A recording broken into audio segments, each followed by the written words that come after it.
Hi, good afternoon. Craig Smoak, Paul Catalina. I was just saying this, that like every day we have a mass, I guess a group text, and there's always constant, even the night before, stories in college football. And then today was pretty quiet. Then all of a sudden there was a little bit of a run towards the end of the last couple of hours or so. So we will get to those stories here momentarily. Please hit the like and subscribe button if you have not yet done so, and spread the word as well. So A.J. Perez with this story.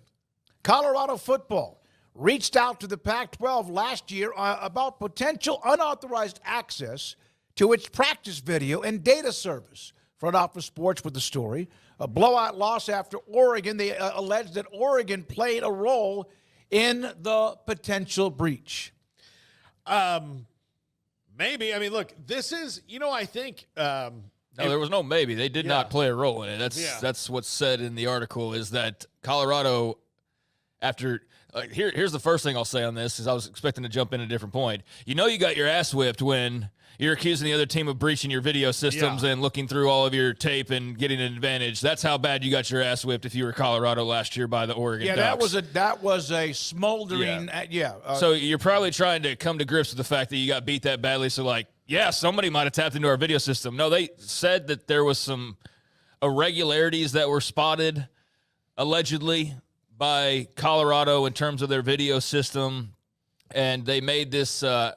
They reached out to the Pac-12, and the Pac-12 actually tried to follow up with them after, not finding anything, and they tried to follow up and work with Colorado. And Colorado, at that point, I guess had seen the writing on the wall that their allegation wasn't really holding any water, and they didn't follow through and pursue it any further, particularly after the company that runs their video systems and all of the security that would entail had looked into it as well and said, we found nothing. There's no breach. There's no stealing of your video.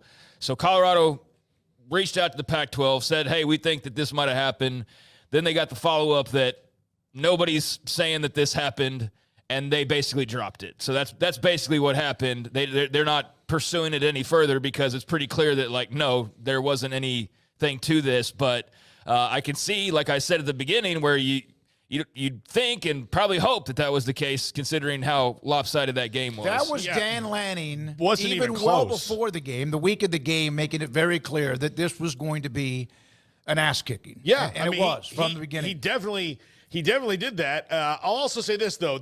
You're going to see more teams maybe a little bit more squirrely about this. There are some people at Michigan that are kind of happy that Connor Stallions is probably out front of this scandal, because the bigger issue is the guy who got arrested for computer access crimes, and we don't even know the full details of that yet. Where's his Netflix doc? Yeah, where's his Netflix doc? And is he mentioned in this one? Because I haven't watched it. I haven't watched it. No. So but we might be talking. So you had a coach arrested for that, and there is speculation that what he was doing was breaking into other teams' huddles. Okay. Huddle fine, not the huddles in the field, but Huddle. The Huddle.com account. So that's what the speculation around that is. So this is something I think you're going to see more and more of, because you don't trade film through the mail or, in a car anymore. It's all just online. There's going to be that paranoia or sense that somebody's always going to try to gain that edge. And when you have an assistant coach at Michigan get arrested for computer access crimes, not even knowing what the full breadth of that is right now, I'm sure there's coaches that are well, what was he doing? His job is to watch film. Where would he, where's his interest and his expertise? Does that have something to do with us? They're already stealing signs, right? What did Phil Bennett say to us earlier this week? That it's been going on forever. Now, again, it's a little bit different because hacking a computer is a little different. Because of technology changes. They couldn't do that in 1975 or 95 because it wasn't really available to do that. But the stealing of information, playbooks, etc., has been going back a long, long time. Now, one of the things that has bothered me the most, the changes in college football have not bothered me, although I would like to see some of them not quite as dramatic. And yeah, there's part of me that wants to grab and hold on to some of the rivalries, et cetera. But I'm good with where we are. Everything's changing. But one of the things that drives me crazy is how many times the NCAA and college football coaches or basketball coaches this constant musical chairs with the transfer portal. It's like, can we ever just go through a full cycle without it changing even before we get to the end of the full cycle? This is Nicole Arbach, and of course NCAA released this, that they're looking at opening up a transfer portal window the Monday after the conference championship games in early December and all the way until the early part of January. And of course, if you're a part of conference or the championship playoffs, then you get a little bit more of an extension. So wasn't that the original? And then they added the spring, and then there was maybe. So my question is, why don't you just let it play itself out and not overreact or underreact to just the first year? Because it's really constantly, it seems like this is being changed. Well, I think they're trying to do this so that they don't have to worry about it next year in the spring window. Like, that's what I think. I mean, this is. Well, sure, that's why. I mean, and so I think they saw how it went. They didn't like how it went. And who would have never thought it was not going to go that way? Why didn't they have enough foresight to understand this was not going to be? Well, they didn't do it willingly. I think that's the other thing, is they didn't do it really that willingly. And so if they can say, like, look how chaotic this was. Yeah. Now, another thing that probably is going to happen with all this is we've heard so many coaches say, instead of spring ball, let's do OTAs, which I think that will help all this as well. When you're talking about building personnel out in a professional model like they are now, I definitely think that that's going to be something you see. But, yeah, I think they're trying to fix what they think is wrong right now and jam it all in December and just decide, like, look, if we're going to have a chaotic month, let's make a chaotic month, and then let's let the rest fall normally. Yeah, I think, and I know what you're saying is actually, like, why can't you leave well enough alone and just let it play itself out? But you're also complaining about the chaos when they're making the rules to try and eliminate some of the chaos. So the things that you don't like is what they're trying to address with changing it up once again. They're trying to get it right. They're trying to get it to where it's less chaotic, not more chaotic. So that's where I agree. You wish the rule could just be the rule and you leave it alone and it wasn't a constant conversation piece. But that's the thing about it, is it's not just something that was a real easy decision of like, all right, here it is, and that's the way it's going to be. Like, there were curveballs. There were unexpected legal rulings. There were a lot of things that have occurred over the last 2 years that, you know, you have trial and error, right? Like, you try something and it doesn't work, and then you go and you change it and you tweak it and you try to make it better. And I think that's some of what's been going on with the transfer portal, is a combination of just a lot of different things. So, yeah, I'm kind of tired of hearing about the constant maneuvering around of it, or at least what feels like that. But I think ultimately this is an effort to get it right and to make it less chaotic for everybody. So when would be the best time for the portal to be open, in your opinion? That's the thing with college football calendar. There's no great time for anything. No, there's not. That's exactly, that was my answer. Because the first thing that you see when somebody says, well, what about the playoff teams? And the guys will bail on their playoff teams. And I don't know. I think that's a valid concern. But, you know, then there's the whole argument about getting people enrolled in classes. And, like, look, if you're going to transfer, we can't, you know, have everybody have their way. Yeah. And, like, that's kind of what it feels like was trying to be attempted in some ways, of, like, the NCAA just, we'll let this go and we'll let this go. Like, everybody's happy, right? And there was a period where it was kind of like that. Now they've started reverse on that. I think more than just the NCAA, I think across the country, people are, like, trying to figure out the best way to do your business, especially in a post-COVID world, right, where there's all that craziness. And I know we're pretty far removed from that, but I just think there's a lot of decisions that have been made that, you know, you're not right the first time every single time. And especially for college football these last few years, it's been such a whirlwind that I think there's just a matter, they're still figuring it out and figuring out what the best procedure would be. But like I said, there's no perfect time on a college football calendar. Well, if we do it in the summer, well, winter coach is supposed to rest up and winter players supposed to go to the beach. Well, do it after the spring. Well, what about like, there's always going to be a complaint. You're not going to make everybody happy. So attempts to make everybody happy are just going to end with not being, you know, good enough. The issue in December is teams are still playing. Right. Some, like you said, could maybe leave if they're offered something nice. And National Signing Day is in December. And it's kind of like just all chaotic to me. And I don't know if we've really discussed this much. To me, the decisions that were made during that COVID stretch, and there seems like there were a lot of them, but the one to me that was like, what are we doing, is when they granted an extra year of eligibility to people who were a part of the class of 2019 and 2020. It, to me, made no sense whatsoever that was another year. And that's created now these 6, 7, 8 years. I know that's just 1 year, but it's almost like I never understood that. And especially for those who had played their season. Their season was over, had played it. And well, I think that was pretty obvious. All but over. Yeah. That was pretty obvious why they did that. It was because it was not what anybody considered a normal year. It was a funky, maybe you played all your games, maybe you didn't, maybe you got sick, maybe you didn't, maybe like that was a COVID decision. For the spring sports, but the football stuff, that season had long been that gone. was the season. That was the season that like barely happened. No. 1920. I'm talking about the school year of 19 and 20. I get, because COVID started in the early of 2020. You're talking about okay, I get what you're saying. Yeah, because 1920 right. wouldn't have got a bonus year.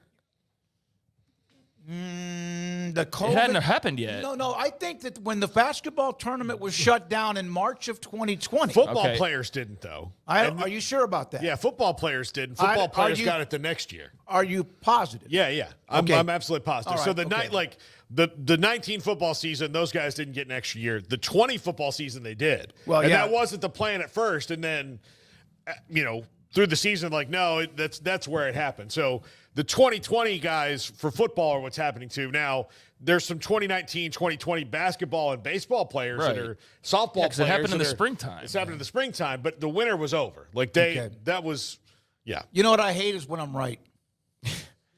Well, because otherwise you guys aren't here. I mean, what are you here for? Otherwise, that's why you're skipping down the hallways then. Always so happy. No, I just think that, look, it's a tricky thing. You're trying to thread a very small hole. And so, it gets tiresome seeing those same headlines. It also gets tired hearing people bitch about it too. And I'm as guilty of that as anybody. So it is what it is.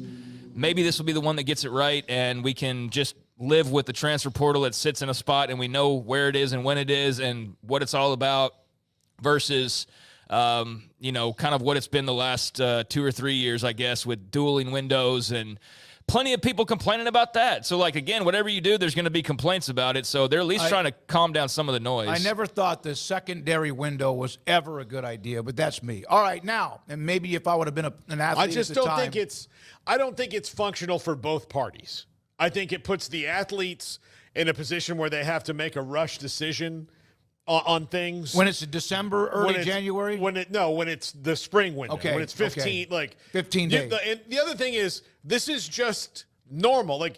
In the NFL, NFL players cannot just decide at any point during the year they want to leave and then get to leave at 2 different points. They have a window. Yep. Well, and he's also complaining about something. I don't mean to make it sound like that, but you're also complaining about something where you don't have to deal with the lawsuit that comes with that. When you say, well, I want a spring window and that's all I want. And then, okay, well, the wide receiver just sued your entire university because that's, restrictive trade. Exactly. So right. that's part of what they also have to deal with that we don't. Well, most of the consider. decisions have been about lawsuits, haven't they?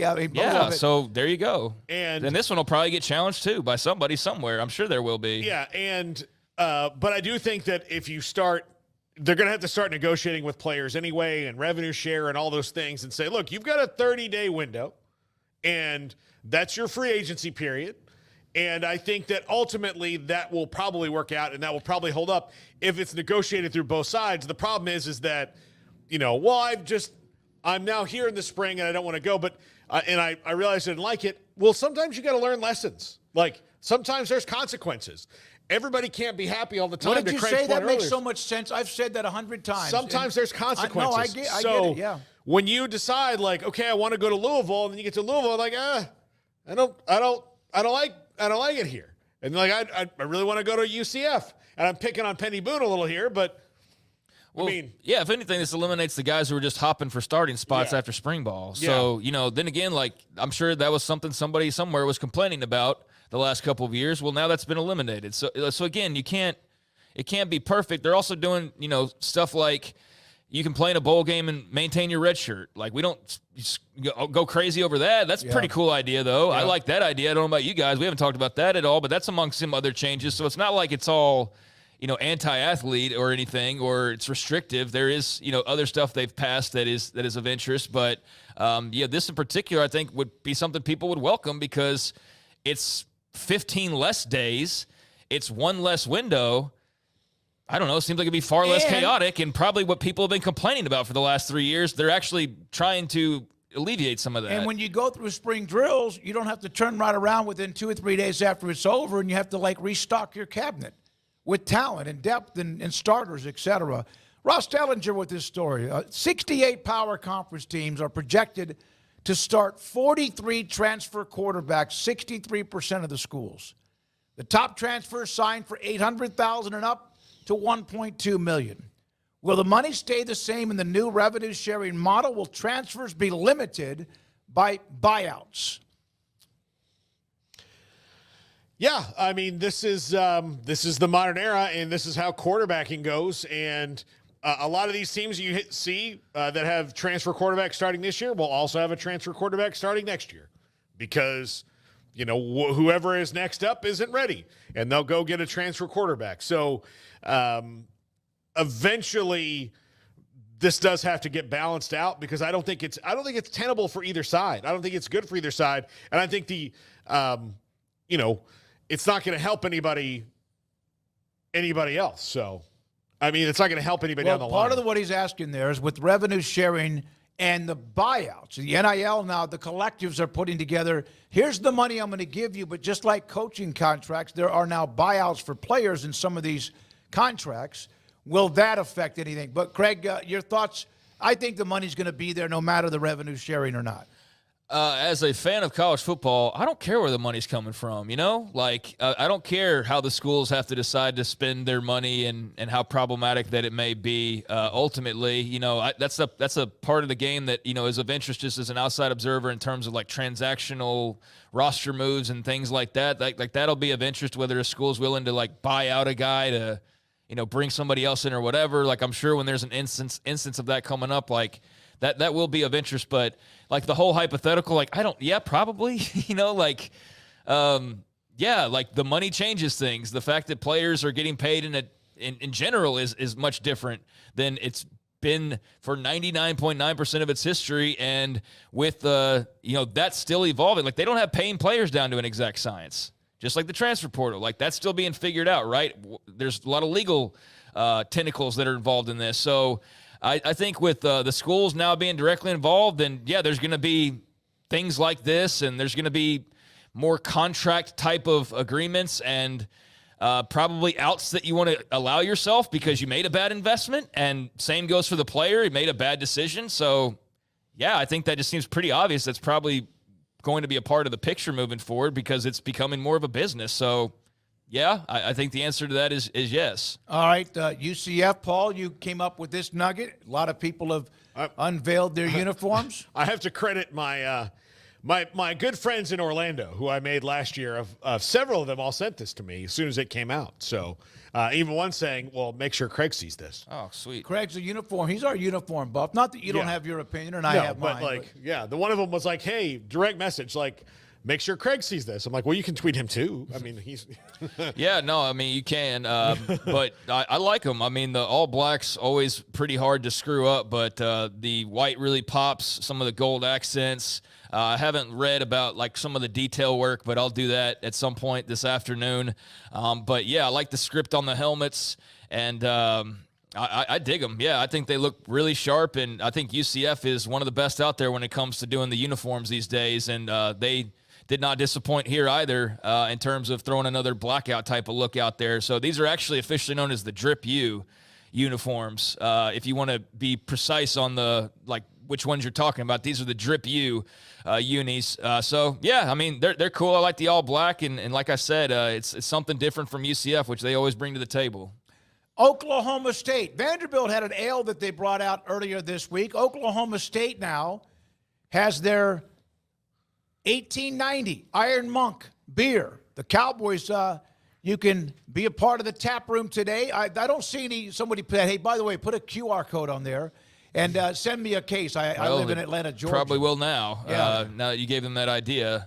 But there was another story out yesterday. Was it Bud Light had all the colleges that they were going to have on cans? And I know that's not something that's never happened before, but still just cool to see that and kind of the expanding merchandising market that's going on right now with college sports because of a lot of the rule changes. But you have seen the university incorporated like directly with a lot of, specialty beers, right? Like the universities, there's been numerous ones we've seen over the last few months that have come out with their own brand of, what would you call it? Like, not draft, like what kind of beer is this? Is this regular beer or what's craft beer? Craft beer. That's the kind of word I was looking for. You've seen people across the country school-wise come out with various versions of their own. I know Iowa State has one, I think, and there's others. So, yeah, cool for Oklahoma State to do that as well. I just, from our standpoint where we sit, I just look at how much money Baylor's missing out on and schools like that because of their beliefs and like, hey, kudos to sticking to your beliefs. I'm not knocking that, but boy, oh boy, that's got to hurt when you're sitting there in the meetings of like, where can we find some extra cash infusion? And you don't have this big time cash infusion of at least a few $100,000 that everybody else has access to now and can go and promote like Oklahoma State and do that. And they will not ever do that. Not ever. So Mac Rhodes told us that. Yeah. So that's just what I always think of is like, man, you're falling behind a little bit there by however much who the heck really knows. But I just think it's cool in general beyond that part of it. I think it's cool that schools are able to do that. I think it's cool that you can walk around at an Oklahoma State tailgate and have like a, Pistol Pete on your beer can. I think that's awesome. And I would have loved that when I was younger, especially. So, yeah, I think Tech was on those Bud Light ones. There's a few Big 12 schools on those. And those looked really cool, even though they weren't like, super crazy graphics. Just seeing that logo on a beer can and knowing you can go pop the top on one of those and walk around at a game that's just very cool where we are in that regard. I want to do the Branch brothers because we've pushed this back since Monday, and it's a pretty cool deal because of what they're now a part of. USC, the Branch brothers, are now a part of Jordan Brand. That's incredible. It's a cool pair to be a part of it. I think Zachariah Branch in particular is going to be really fun to watch this year. You saw him use my kick returner on the Perfect College Football team yesterday. I can't wait to see what he's like as a sophomore. Last year he had moments where it's like, holy crap, this freshman is good. And then he had moments of, holy crap, this freshman's a freshman. But I do think in Lincoln Riley's system, he's going to be fun to watch. And now that these brothers there, I think this is really cool.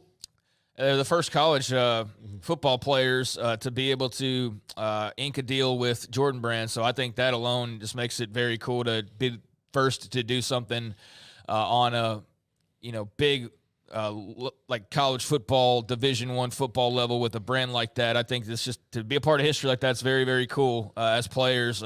There's some schools like Oklahoma who have been Jordan Brand the last couple of years, longer than a couple. But, here in recent history, that's become more common to see Jordan Brand cross over into football. And they've been around. Like, they signed Randy Moss way back in the day. So we've seen Jordan Brand around. But it's becoming, much more front and center in terms of an Oklahoma wearing football uniforms with that logo. I wouldn't have never thought that would have ever have happened when I was a younger person, right? But to see that was really cool. And now to see individuals at the college level also being able to sign Jordan deals is really sweet as well. So, that's cool to be the first college football players and, to be brothers and accomplish that and get to, have that sponsorship as a college football player. I mean, what other one would you want other than, maybe you're an Adidas guy or something, but getting Jordan Brand, that's pretty high status stuff there. With Mahomes and Adidas and eventually what that will be as far as, of course, its value. And speaking of individuals, Shedeur Sanders, a Colorado quarterback, has inked an NIL deal with Nike. Colorado, by the way, is a Nike school. That makes sense. And so he gets himself an NIL deal with Nike. We just mentioned Jordan Brand from Nike, and now you have him. And that I'm surprised. I thought I already had this right here. But there's a deal for Shedeur, the Colorado quarterback, who ought to have just raking in, of course, the NIL money. Yeah, same thing for him. You grow up, you think about, if I was a professional athlete, what company would I want to sponsor me? And you think of fun things like that. And I know if I could get a Nike sponsorship, that would be the ultimate. Jordan Brand's offshoot, really, that has grown immensely to becoming its own set brand as far as being on uniforms and stuff. somewhat recent history compared to Nike, but they're intertwined, and I think to get either one of those would have been a dream come true. The Jordan thing's just a little bit more unique because they haven't dabbled as much in football at the college level, but I mean, Nike too, to be able to do individual stuff, they could never do that until recently. So for Shedeur to get that, it's the same equivalent of the Branch Brothers, just an awesome opportunity and a great deal. And I wonder how much free swag they get. That'd be the part that would be really interesting. Lord. It'd be just, to get that shipment at the house. That'd be pretty cool. From T-shirts to jackets to much more. Well, we'll do the Kelsey Brothers deal with Amazon a little bit later on.